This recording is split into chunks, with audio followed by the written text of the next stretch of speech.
Alison Laleu, CEO of UBalancer Solutions. I'm an executive neurocoach with a passionate interest in emotional intelligence. And as a practitioner with the Global Emotional Intelligence Network 6 Seconds, I get to do a lot of emotional intelligence coaching. The one thing that comes out very, very often in coaching is people's desire and wish for more balance in their life and a greater sense of well-being. Because what happens for many of us is life gets pretty full on, pretty stressful. Someone told me a story the other day which just really resonated. He said, imagine you had 2 mice, and the one mouse in this box, it's all very relaxed and calm, and his food comes at a regular time, and he gets to sleep his regular hours, and he gets to have fun. He's got some activities he can do in his cage, which is very relaxing, and so he's a happy mouse over that side. And imagine the mouse in this box who's actually on one of those treadmills running round and round and round. There's incessant noise.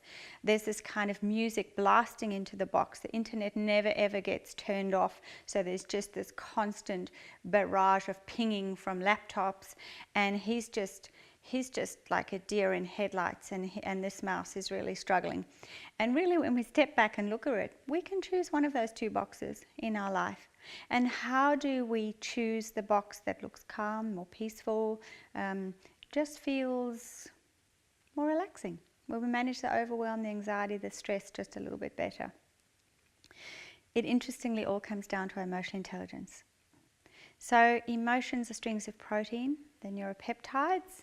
They are produced in our body, in our brains and our body, and in response to triggers within our environment, triggers to conversations around us.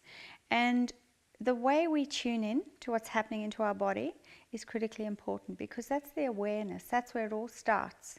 When life starts to become busy and we've got a lot going on, it's our body, actually, that will be the first bit of data, the first message that we get, because the emotions or the neuropeptides in our body will actually give us a message. So our heart's racing a bit more often than usual. We start waking up at night and we go, the first thing we're aware is a thumping chest.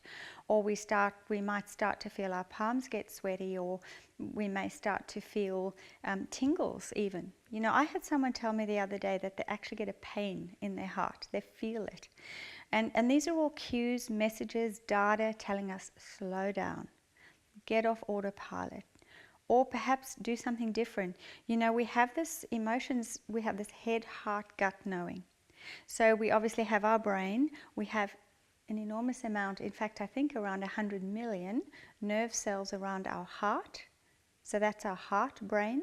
And we have neurons lining our enteric nervous system, which is our gut, all the way from our mouth, all the way through to our rectum. And if we were to gather, they're spread through, but if we were to gather them together, there would be enough brain nerve cells or neurons in that entire tract to actually make up the size of a cat's brain. So all of these brains talk to each other. They all interpret the messages that we're getting from our emotions.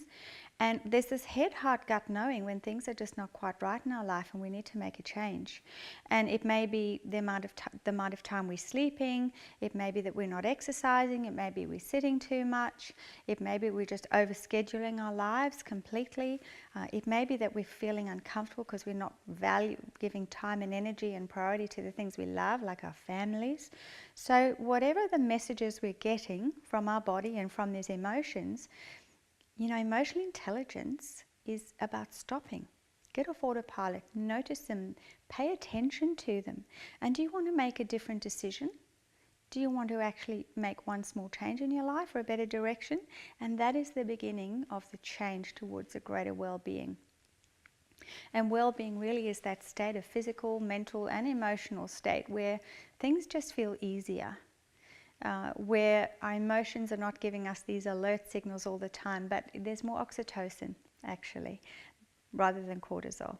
So we've shifted the neurochemistry within our body so that it's more of a peaceful, more of a calm place. And the things that we do to find that place, it's practicing gratitude. It's having more empathy in our lives. It's having optimism, resilience. all of these things that we can practice on a daily basis that make the biggest difference towards building and blending a bit more well-being into our days, and over time feeling a whole lot better so we can actually thrive. The 6 Seconds Network, the Emotional Intelligence Network that I spoke of, have put together a very beautiful activity workbook. It's called 12 Days of Wellbeing, and every day allows you to focus on one particular skill set, such as gratitude. And I'd love for you to download and connect with this workbook and start integrating it into your life. And you might choose to do one a day or one a week or even one a month. Practice gratitude for a month. Practice mindfulness for a month. Practice optimism for a month. And in this workbook, there are some wonderful ideas on how we can actually do that. There's some journaling. There are also apps that we can access. So without saying too much, I'm going to let that lovely workbook do the speaking, do the talking, but encourage you to embrace the ideas held in there and carve out some precious time in your day, every day, to prioritize your well-being, because your emotional, your mental, your physical health will really, really thank you for it. Thank you.